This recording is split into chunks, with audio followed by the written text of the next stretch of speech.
Hey, it's Mike Kearney, and Sandy Pundmann, host of the Resilient Podcast. That was awesome.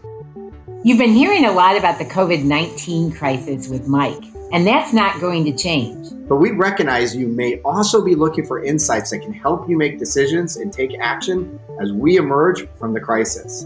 As we come together to meet the challenges and find opportunities to rise above the crisis, we're going to be bringing you more of that resilient content that you've come to expect from us. You'll still get the unfiltered leadership insights you've come to rely on from Resilient, whether you're a new listener in the Confronting the COVID-19 series or you've been with us from the beginning. We hope you enjoy this episode. Let us know what you think.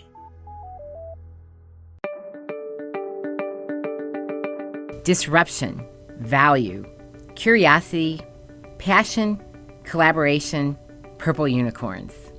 Those are just a few of the topics I had the pleasure of discussing with Kenneth Chen, Vice President of Internal Audit and Chief Audit Executive at Spotify.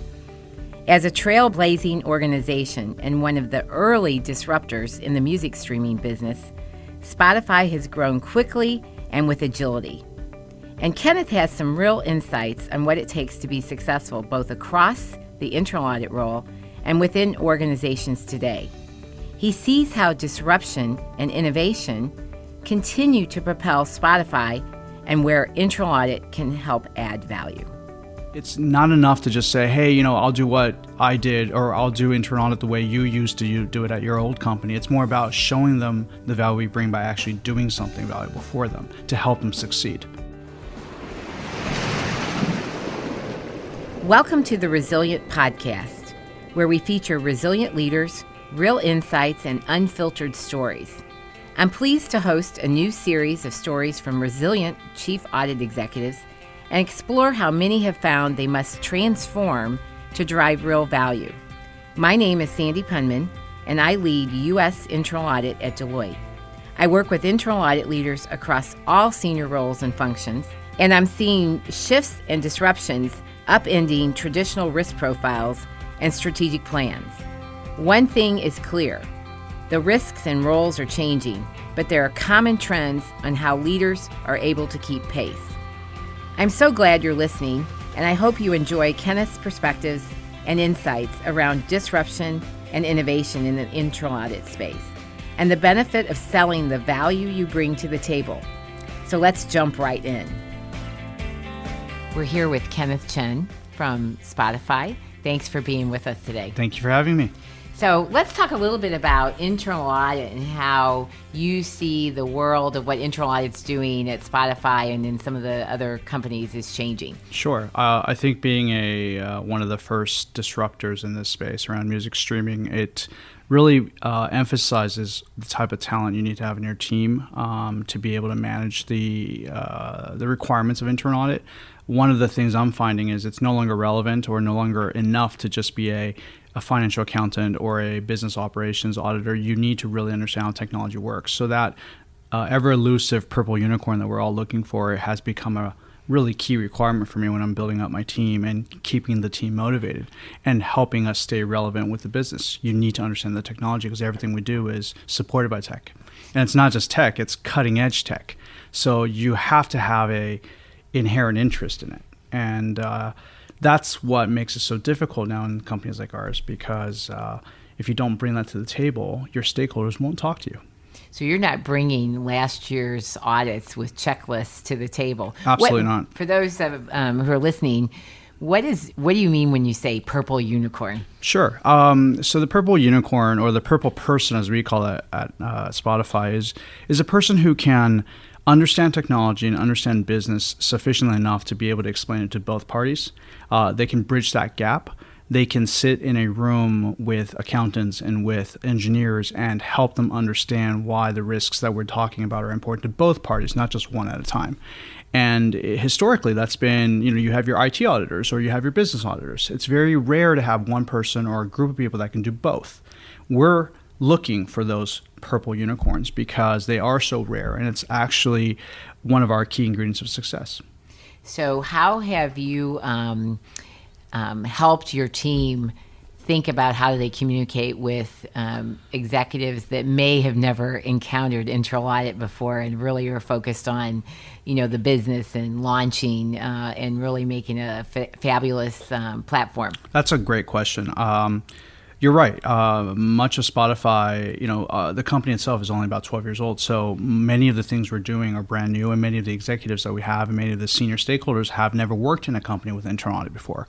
So a lot of our selling and a lot of our value that we want to bring to the table has to be explained to them through doing. We have to be a part of that launch process, a part of that product development cycle. We have to be a part of the market launch to add value to what it is that they're trying to do by actually explaining to them why they should listen to some of the things we're saying, why some of the risks that we're bringing up are going to impede their progress. It's not enough to just say, hey, I'll do what I did, or I'll do internal audit the way you used to do it at your old company. It's more about showing them the value we bring by actually doing something valuable for them to help them succeed. So what have you done personally to deal with your C-suite and, perhaps your audit committee and others? What do you do as the CAE? What's that leadership role look like? I find that my role these days is all about selling the value that we bring to the table. It's about selling the story of the benefit we can bring to the table. It's why we should be at the table, not an afterthought. It's why we can help them be successful in their market launch or in their product launch. It's asking those difficult questions that they may not actually have ever thought about, and then telling them why it matters to them or why it should matter to them. And I also find that one of the more valuable things that my team is doing now is helping individual teams understand what their actions are doing to the rest of the business. It's showing them the consequences or potential consequences of what they're doing, because many of our teams operate autonomously, which means they work in their small groups, and that means they focus on a very specific problem space. They may not know what issues they're bringing up or that they're causing for other teams in the organization. Our team worked horizontally, so we tend to have a better view of what those risks might be, or when they do one action, what it does to the back office. And so we try to help them navigate those conversations with these other stakeholders in the organization that they've never met before. And through that, we demonstrate the value. Through that, we meet the senior stakeholders in those respective organizations and show them why we're doing this work to help them enable Spotify to keep growing. So it sounds like collaboration is a key element of your success and your organization's success. It's also one of our key values. Great. So you're aligned up with the key values of the company. How has that worked? That sounds pretty innovative. We have 5 key values at Spotify. It's collaborative. It's someone who's collaborative. It's someone who's sincere. You're passionate. You're innovative, and you're playful, because we are, at the end of the day, a music company.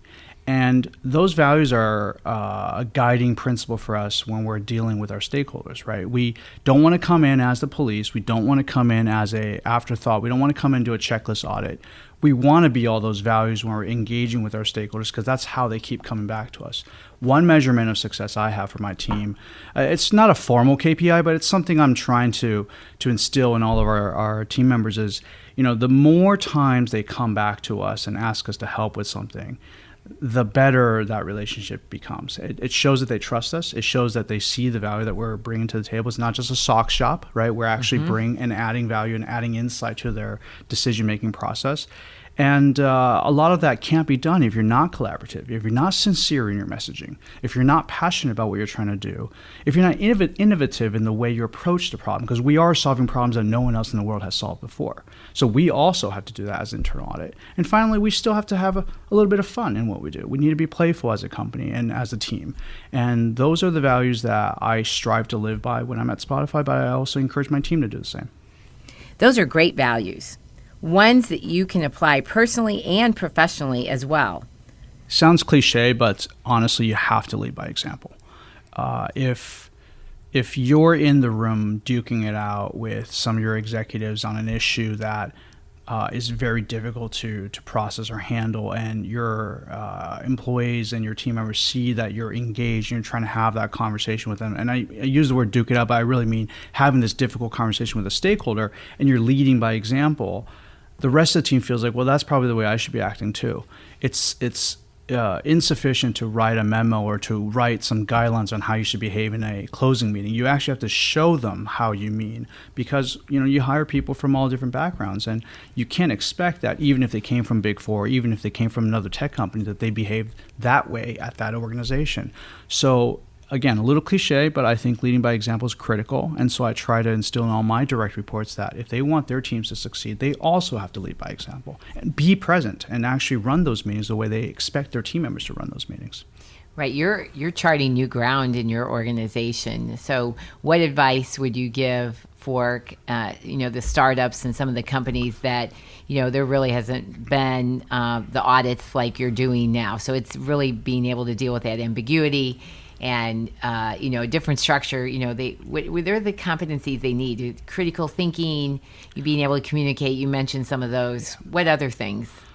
Dare to be curious. I find that most of our successful projects are because we asked questions that we ourselves were interested in the answer. We weren't trying to fulfill a checklist. We weren't doing it because someone asked us to do it, but because we ourselves were actually very curious about the outcome. And that comes with passion. When you're genuine about something and you truly believe in it, it's so easy to work in that space. It's when you start working with areas that you may not be as interested in that you have to figure out, well, what is the area here that I am interested in to get you actually excited about it. I find that having that curiosity about, well, what do other companies do, for example, or does this problem impact other organizations, other industries, even if it's a really boring subject space, allows you to get excited about it, because then you have something to reference and to use as a benchmark as you're looking at your own organization. I love how you tied curiosity with passion, and that is sound advice for any organization. Dare to be curious. So where do you see the future of internal audit if you had your crystal ball? What do you think is going to be happening in 3 to 5 years? That's, if I had a crystal ball, I'd tell you, but my best guess is this. I think internal audit organizations are, especially in industries like ours that are not regulated, I do think that we have a little bit more room to be advisory, to provide advice to project teams, to launch teams, to different business organizations, to help them set up the right structure as you're going about their business and going about expanding, so that you don't have to come back in a few years' time and course correct for them, because you were already part of the conversation and they consulted with you up front. And I'm not saying give up your independence. I'm not saying give up your objectivity. I'm saying be there in the conversation to coach them through it. They're still making the call. They can still take a left when you told them to go right. But the fact is you were part of that conversation. And I think to do that, you really have to understand your company strategy. You have to understand how your team understands that strategy, whether they even understand or buy into it. And again, that comes with that passion part. If you don't care about where your business is going, your team's not going to follow. And for me, in a few years' time, I want to be always a part of those business conversations. And I also want my team to be leveraging all those tools that we have in the organization. We are such a data-driven, such a heavy data company that we should be able to draw insights from the data without even asking a human a question, because the data is telling us a story. I don't have that skill set all the way in my organization, and I need to start fostering that and making sure I incubate that kind of talent, because I'm already finding that a lot of these stories that I'm looking for, the people who own those systems or own those processes don't even know. They also need to look at the data to figure it out. So if I can already kind of cut to the chase and figure it out, I think that's going to give me a lot of powerful information that might allow me to move faster when I try to help the company mitigate risk. So data, innovation, analytics, critical thinking, all those are key things. Anything else that you think is going to be critical for that future of internal audit? Internal audit has to, or if you're in internal audit, you have to know how to have fun with what you're doing. You have to figure out what brings you to work every day, right? And you have to be passionate about what you're doing, because you can fake it for a point of time, a period of time, but after a while, people will see right through it and go, "You're not passionate about what you're trying to do." And so, leading by example, being passionate, having those critical thinking skills are all key ingredients to success, especially in a function that hopefully is going to be relevant to the business and the strategy that the business is trying to execute. Well, thank you, Ken. Thank you. What incredible insights from Kenneth Chen at Spotify, and how fun to host a podcast where one of my first guests is a leader at a company that makes it possible for us to stream rich media like podcasts. I want to thank everyone for listening and welcome you to share your own favorite takeaways by tweeting me at Sandy Pundmann with the hashtag #ResilientOnInternalAudit, or send me a LinkedIn message at Sandy Pundmann, spelled PUNDMANN.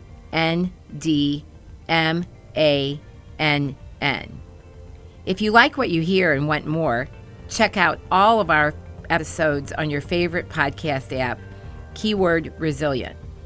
You can find us on Apple Podcasts, SoundCloud, Stitcher, Google Play, or Spotify. I'd like to thank the team at Rivet for helping to produce this episode, and to my clients and colleagues for their candor and willingness to share their stories. If you like what you hear or have other resilient stories you want to hear more about, hit us up at Deloitte.com/US/resilient.